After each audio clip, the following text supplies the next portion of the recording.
Shalom saudara yang terkasih dalam Tuhan. Selamat pagi. Selamat berjumpa kembali pada hari Jumat tanggal 29 Desember 2023 saudara. Mari sebagai bekal kita untuk tahun 2024, mari kita belajar bersama-sama tentang gemar saudara. Sebelum kita bergemar, kita berdoa saudara. Bapa Surgawi yang Maha Baik, di dalam nama Tuhan Yesus serta di dalam persekutuan Roh Kudus, kami sungguh mengucap syukur. Engkau baik bagi kami Tuhan. Engkau selalu mengingatkan kami kembali melalui gemar pagi ini ya Bapa. Setiap hari Engkau selalu mengingatkan kami. Terima kasih Tuhan. Engkau begitu mengasihi kami supaya hidup kami berkenan di hadapan Tuhan. Terima kasih Bapa. Di dalam nama Tuhan Yesus kami siap hati pikiran kami untuk menerima kebenaran firman Tuhan pagi ini. Dalam nama Bapa, Putra, dan Roh Kudus. Haleluya. Amin. Shalom saudara yang terkasih dalam Tuhan. Mari kita bergemar kembali saudara di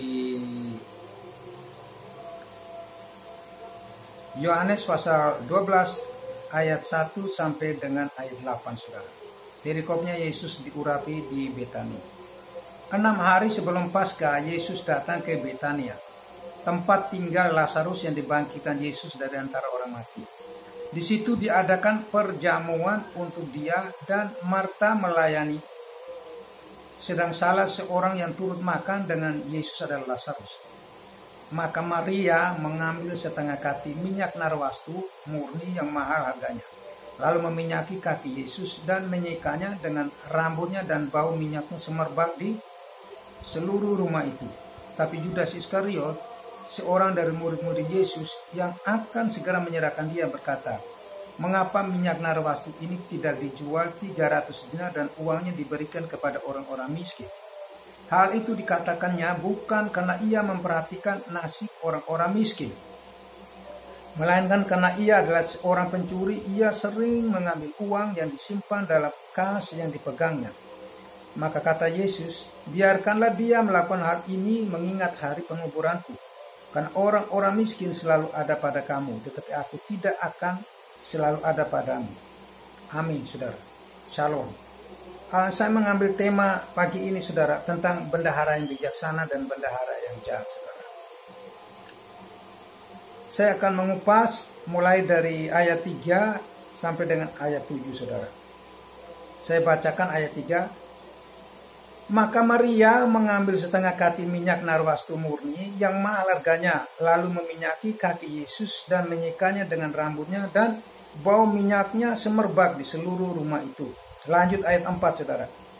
Tetapi Yudas Iskariot, seorang dari murid-murid Yesus yang akan segera menyerahkan dia, berkata, "Mengapa minyak narwastu ini tidak dijual 300 dinar dan uangnya diberikan kepada orang-orang miskin?"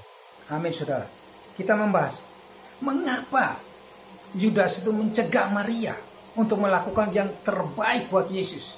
Saudara, pada ada tujuan khusus Maria melakukan itu, bahwa untuk mempersiapkan hari penguburan Yesus saudara. Tetapi Yudas mencegah Maria itu. Menurut logika Yudas saudara, pelayanannya sepertinya murni, sepertinya berkenan, sepertinya baik saudara. Menjual minyak narwastu itu, terus setelah uangnya laku, taruhlah, masuklah di kas yang dia pegang saudara.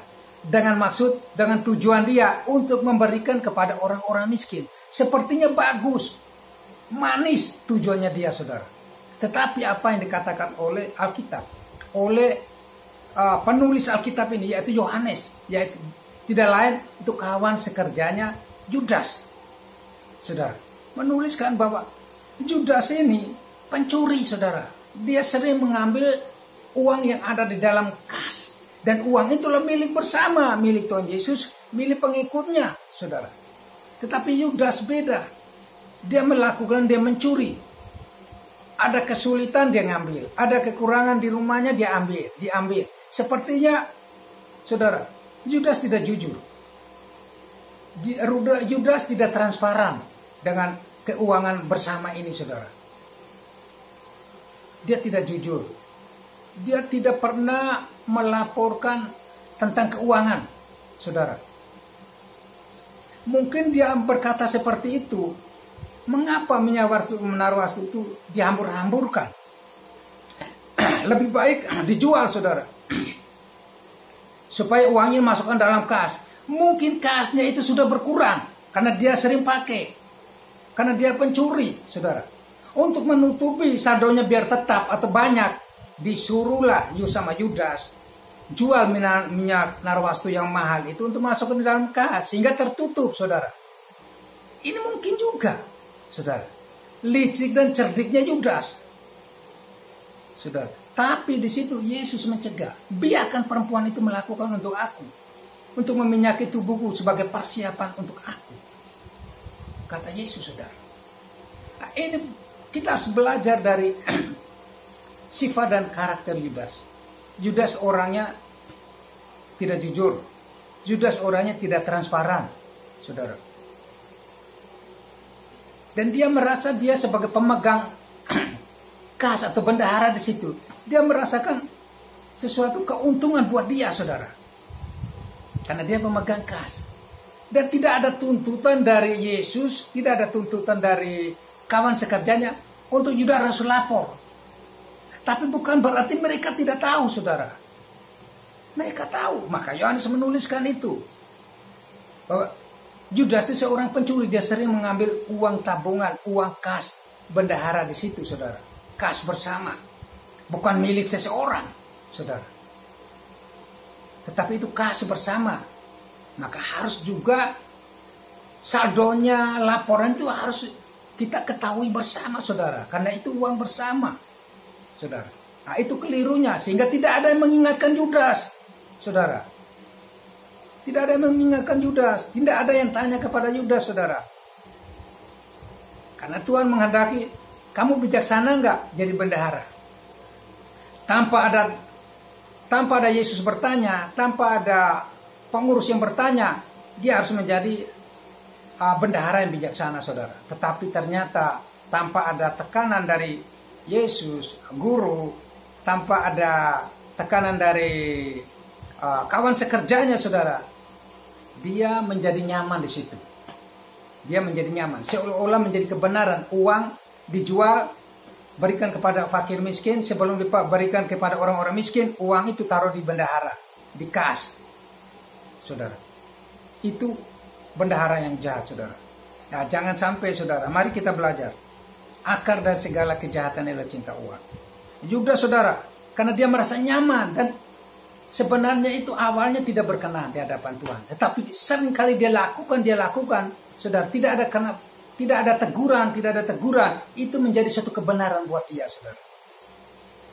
Dia merasa benar itu apa yang dia lakukan. Hati-hati, saudara. Ketika di dalam perjamuan Paskah, saudara, Tuhan memberikan Yudas tubuh dan darah Tuhan. Di situ ada kerasukan roh, setan, iblis, saudara. Yudas akhirnya apa? Diiming-iming oleh uang, saudara, oleh ahli-ahli Taurat untuk menjual Yesus, saudara. Dia menjual Yesus 30 kaping perak, menjual Yesus, karena akar dari segala kejahatan adalah cinta uang, saudara. Akar dari segala kejahatan itu adalah, saudara, cinta uang. Orang awalnya melayani dengan tulus, saudara, tetapi akar segala kejahatan adalah cinta uang, akhirnya jatuh, saudara. Jatuh. Hati-hati, saudara. Pagi ini Tuhan mengingatkan kita kembali, saudara. Mari kita lihat, saudara. Kita lihat di Yohanes 2 ayat 13-16. Saya bacakan, saudara. Yesus menyucikan bait Allah. Ketika hari raya Paskah orang Yahudi sudah dekat, Yesus berangkat ke Yerusalem. Dalam bait suci didapatinya pedagang-pedagang lembu, kambing domba, dan merpati, dan penukar-penukar uang duduk di situ. Ia membuat cambuk, tali, lalu mengusir mereka semua dari bait suci dengan semua kambing domba dan lembu mereka. Uang penukar-penukar dihamburkannya ke tanah, dan meja-meja mereka dibalikannya. kepada pedagang-pedagang merpati ia berkata, ambil semuanya ini dari sini, jangan kamu membuat rumah Bapakku menjadi tempat berjualan. Amin, saudara. Kadang-kadang kita melayani itu memandang bahwa itu aset, karena pelayanan itu menghasilkan, saudara, aset. Atau kita membangun suatu gedung gereja, saudara, oh itu aset. Aset saya itu, aset masa depan saya itu, aset masa depan keluargaku itu. Hati-hati, saudara. Hati-hati. Sehingga pelayanan itu pun kita tidak akan pernah memberikan kepada orang yang di luar dari status keluarga kita, saudara. Karena itu aset keluarga saya, karena itu usaha saya, tenaga saya. Hati-hati, saudara. Hati-hati. Ini salah satunya perikop berbicara itu, saudara. Hati-hati. Karena uang, saudara. Itu realita di mana-mana, saudara. Bahkan, saudara, ada hamba Tuhan, saudara, perpuluhan, dia ngutang uang ke saya, saudara. Tetapi untuk bayarnya perpuluhan, saudara. Jahat di mata Tuhan, saudara, karena cinta uang. Ya sudah, Pak Thomas, cicilanku setiap bulan sampai bayar dengan perpuluhan. Jadi perpuluhan itu saya tidak bawa ke gereja, langsung lunas. Perpuluhan. Ini jahat, saudara, di mata Tuhan. Saudara. Jahat. Hati-hati, saudara. Ini mengingatkan kita supaya kita, apalagi tema gereja kita menjadi pelaku firman. Tuhan mau kita menjadi pelaku firman, saudara. Melalui apa? Bendahara yang bijaksana, dan Tuhan mau supaya kita menjadi bendahara yang bijaksana. Jangan sampai kita menjadi bendahara yang jahat. Kita dianggap Tuhan sebagai pencuri, saudara. Pada akhirnya apa? Kita ditolak. Kamu itu siapa? Saudara, saya tidak mengenal kamu. Mari, saudara, kita melihat lagi, saudara.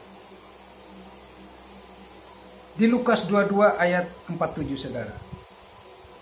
Lukas 22 ayat 47.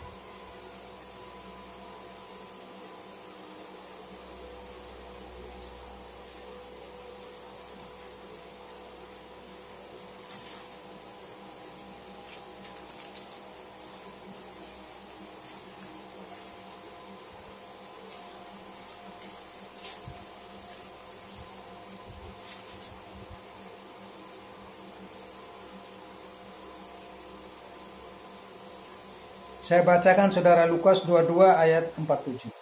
Waktu Yesus masih berbicara, datanglah serombong orang, sedang muridnya yang bernama Yudas, seorang dari kedua belas muridnya itu, berjalan di depan mereka. Yudas mendekat Yesus untuk mencium Yesus. Amin, saudara. Karena uang, saudara, dia mencium Yesus. Seolah-olah, saudara, dilihat oleh orang lain itu, oh, dia mengasihi Tuhan. Tetapi hatinya jahat. Dia menjual Yesus dengan uang, saudara. Sepertinya pelayanan kita tuh berkenan, oh baik, tetapi seringkali kita menjual Yesus, saudara. Mari, saudara, firman Tuhan pagi ini mengingatkan kita menjadi bendahara yang bijaksana, saudara. Kalau kita dipercaya, ayo kita terbuka, kita care. Kita dipercaya untuk dipegang uang, kita care, saudara. Kita terbuka, saudara. Kita jujur, kita transparan, saudara. Amin, saudara. Terima kasih, Tuhan Yesus memberkati. Mari kita berdoa. Bapa Surgawi yang Maha Baik, di dalam nama Tuhan Yesus, hamba sudah menyampaikan isi hati Tuhan. Pesan Tuhan bagi kami supaya kami boleh menjadi bendahara yang bijaksana dan tidak menjadi bendahara yang jahat. Baharui hati, pikiran, jiwa, roh kami supaya kami punya motivasi yang baik, yang benar di hadapan Tuhan, ya Bapa. Supaya apa yang kami layani Tuhan tidak ada punya kepentingan pribadi, tetapi hanya untuk kepentingan Tuhan. Kepentingan kelompok, kepentingan bersama untuk maju bertumbuh bersama Tuhan di dalam satu kelompok kami, ya Bapa. Terima kasih Tuhan. Di dalam nama Tuhan Yesus, kami sudah berdoa dan mengucap syukur. Haleluya. Amin.